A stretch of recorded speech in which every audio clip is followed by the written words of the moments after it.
Alright, I'm going to talk about Gotham Season 4. This is totally spoiler review.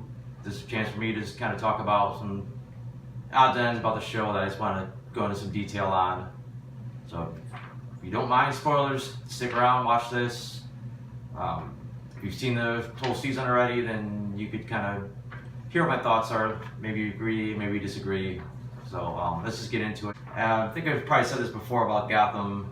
The show just tends to be all over the place, and it's like every time it's going in a really cool direction, it just veers off and loses its way. And you got a lot more of that this season.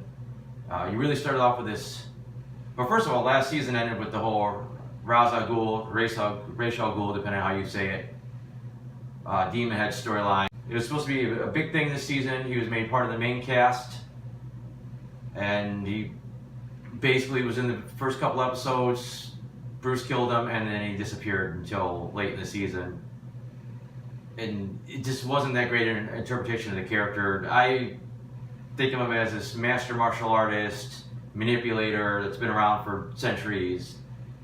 And the show seemed to portray him more as this kind of magic guy that's like disappears, then he stands here, and then he's gone again, and he reappears somewhere else and does a couple karate moves and not much else. And yeah, he's been around forever, but that's about all he seems to have in common. But that storyline came, he dies, that gets dropped. The cliffhanger with Solomon Grundy last season, which seemed shoehorned in. It's like, oh, like they killed off Butch, got the renewal for a new season, and tried to think of a cool way to bring him back, and just decided that he was Solomon Grundy next season. And that was decent. You know, Solomon Grundy is about what he was supposed to be, and then for some reason they said, fuck it, this is stupid, let's just make him Butch again. And that goes all the way into the season with him trying to find the cure. He finally gets normal, and then he's dead again. So he dies 2 seasons in a row, and I don't know, maybe we'll be back next season again, maybe not. Really don't care too much at this point. They also were kind of all over the place this season.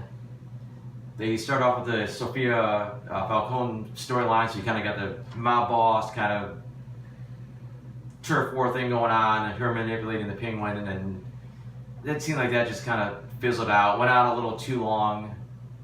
You know, there was some decent stuff in there, but it didn't have much of a payoff, and they just dropped it and really had no bearing on the rest of the season, except for it was basically this season's way to have Gordon have another deal with the devil. Every season his thing is he makes a deal with someone, whether it's like the Penguin or, you know, someone else that he feels guilty about the rest of the season, and you know, he kind of owes somebody a favor, and it just doesn't work out for him. The Professor Pig thing was pretty cool. I don't know as much about the character because he's kind of recent to the comics. Was digging it, and then they did the weird switch where he's this impersonator of Professor Pig, and then he's dead because he was working with Sophia Capone. So that was a bit disappointing. I mean, I don't know. Again, another major problem I'll say a million times when I talk about Gotham is you see these Bat villains popping up, which is all well and good, but when you see Mr. Freeze, when you see Penguin, when you see these characters, you don't say, God, I can't wait to see Commissioner Gordon fight these guys. No, you want Batman to fight these guys, and you're not going to get that. You know, Bruce might land a punch here and there on somebody, but it's more about Gordon. It's just not what you really want to see. The overall storyline with Bruce this season was hit or miss. It started off last season, again, felt like they thought that it felt like they were done with the show, so they ended it with, look, he beat some guys up, he's a costume, not even a costume, but a masked vigilante now.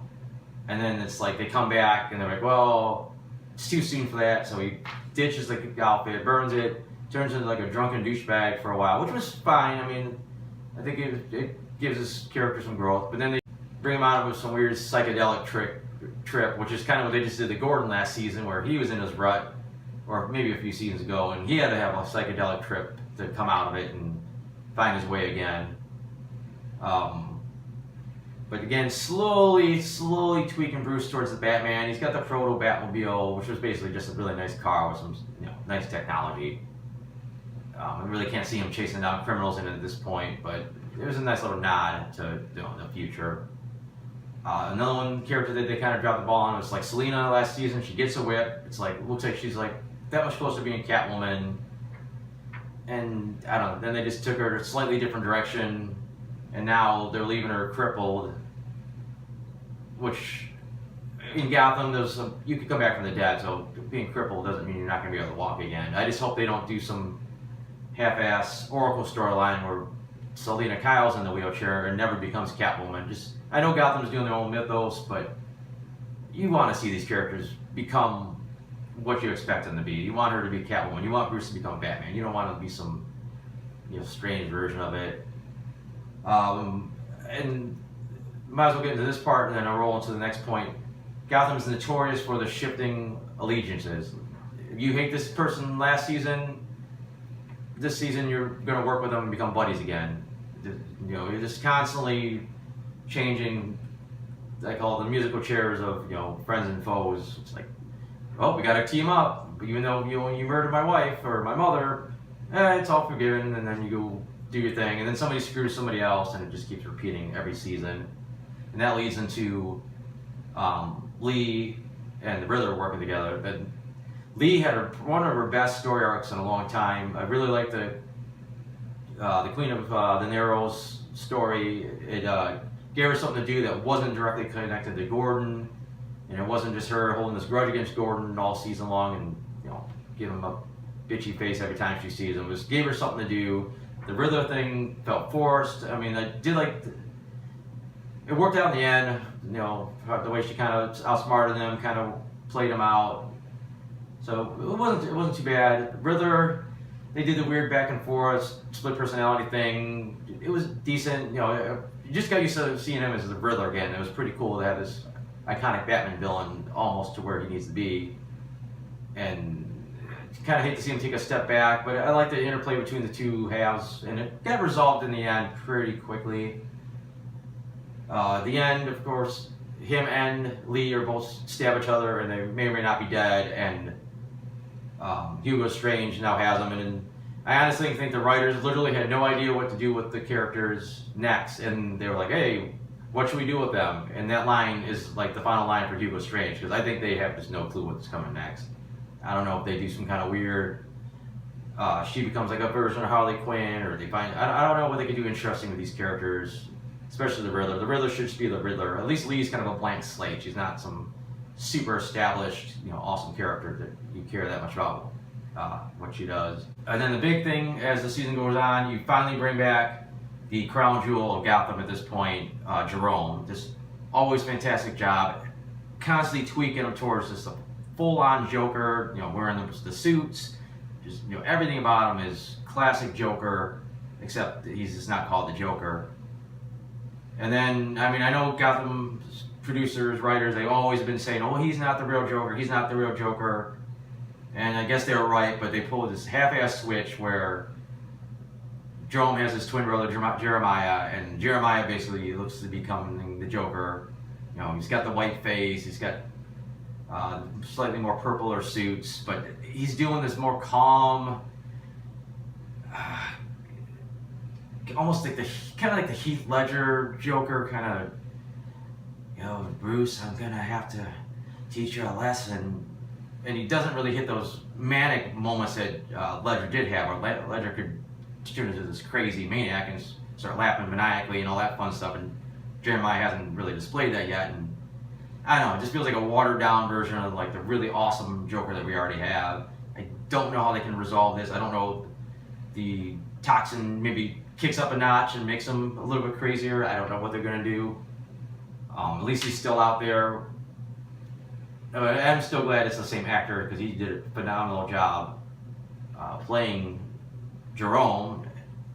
I know he's trying to do something slightly different with Jeremiah, but I don't know. We'll see how that works in the end. Can't say too much else about the show. Season finale was okay. Gotham's cordoned off into like an island. It's kind of a move Bane did, which may or may not be paying homage to Dark Knight Rises. We'll see where that goes from there. I like all the different villains, which is cool. We were all getting more and more Bat villains, and there's a few times where they all group up, and it's really cool seeing like Mad Hatter and Mr. Freeze and Penguin and all these guys like teaming up. And just it's kind of iconic, villains like all together. But anyways, the villains are carving up the town, taking their territories. There's some new characters look like they're coming out, which look like we've seen a really half-assed version of Man-Bat. He looked more like the Morbius, the Spider-Man villain, than a half man, half-bat character that we should be expecting. But like the end, you like Gordon, kind of classic trench coat with the spotlight, bringing Bruce there. I don't know. We'll see how that works out. I mean, supposedly he's going to finally become Batman next season. Whether or not there's a time jump where it becomes, Batman down the road, like he doesn't get the full transformation, we'll see. I'm going to zip through a few things here. My favorite episode was the 17th episode, Resurrection. Just really like the Lee basically beating the Riddler at his own game, and it was cool interplay. It's just classic Riddler. He had his little game show before that where people had to beat him at riddles. So that was pretty cool. That's the episode where you really get to see Batman's rogue gallery like teaming up and joining forces and going out and doing some dastardly deeds. The episode I did not like very much at all was the 4th episode, The Demon's Head. I said, Ra's is just not very intimidating. It's Dr. fucking Bashir from Deep Space Nine. He looks, kind of old, and he does, like I said, maybe a couple karate moves on somebody and not much else. And then he sicks this S&M dog guy to track Bruce down. It was just fucking laughably bad. Just not intimidating, and I don't know, it just threw me out of the episode completely. They were kind of all over the place. They brought Barbara back. She's supposed to be the new Demon's Head, which is kind of, I didn't really care for it being a magical power that can be passed down to people. But she basically more or less went back to, typical Barbara. And of course, going back with the people that she betrayed, and now they're all buddy again, her and Tabitha and Selena.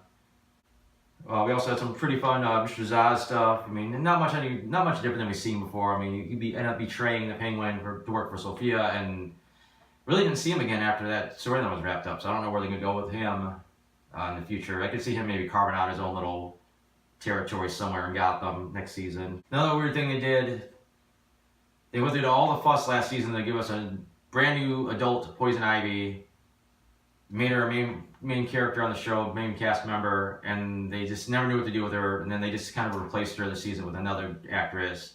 She did get 2 more classic Poison Ivy shenanigans, but it's just kind of weird. There's like a 3rd actress to play Poison Ivy since the show started, and they never seem to do. They do this a lot on the show. They bring in characters, and they made a big announcement that Harvey Dent was going to be on the show a few seasons back. I barely remember anything that he did. It was forgettable. No real hints towards him becoming Two-Face. That's just another random Gotham rant in the middle of my episode breakdown here. But the only other thing I could really bring up, I also thought the Scarecrow got a little bit better because I didn't think he was very intimidating at first. I didn't even realize they switched actors at some point this season. I don't know if that's what made the difference. But having his fear gas going, and he had his weapon of choice there, that really seemed to bring it to the Scarecrow that you kind of know and love from the comics. That's about all I got for Gotham for this season. I'm sure I forgot some odds and ends about the show.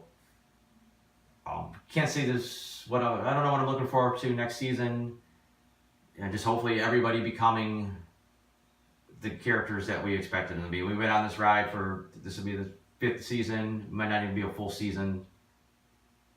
I know it was originally supposed to be the story of Commissioner Gordon, but I mean, at the end of the day, we want to see Batman, and we'll see what we get. I'll have a link down below. Take you to my much less spoiler-filled review. If you want to just read that, I think I made some more coherent points on there. For some strange reason, you sat through this whole thing and want to go back and read the non-spoiler review. You've already seen the spoiler one. That's cool for you too. And that's about it.